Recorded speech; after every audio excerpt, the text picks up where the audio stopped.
Hi guys, today gagawa tayo ng pansit or noodles. Simple lang to, walang manok, walang baboy or baka na lahok. Ito yung mga ingredients. Ito mga ginamitan ko lang siya nito para maging very thin siya.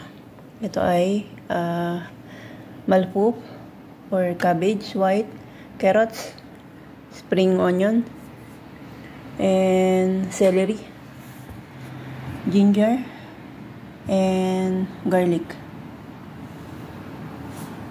At ito yung ginamit ko na noodles, yung very small siya. At ito lang yung gagamitin natin pag gigisa.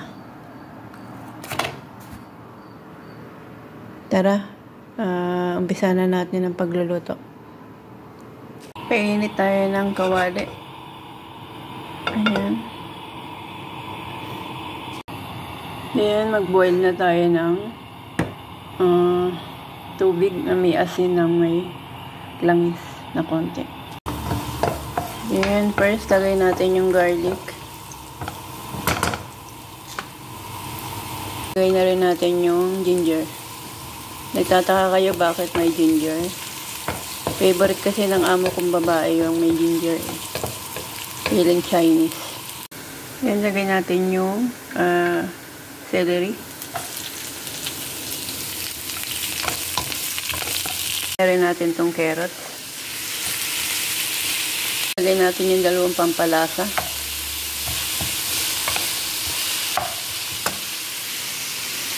Yan, lagyan natin siya ng soya sauce. Lagay din tayo ng oyster sauce. Lagay tayo ng konting tubig. Mga 1 cup mo tubig. Nang kumukulo na itong ano natin, lagay na natin yung pasta. Lagay na natin yung ibang ingredients.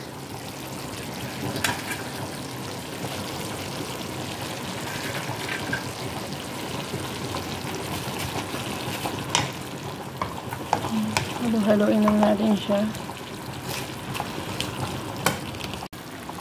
Ito, ganitong kaliliit lang yung noodles niya. Okay na to. Patayin na natin. Lagay tayo ng black pepper.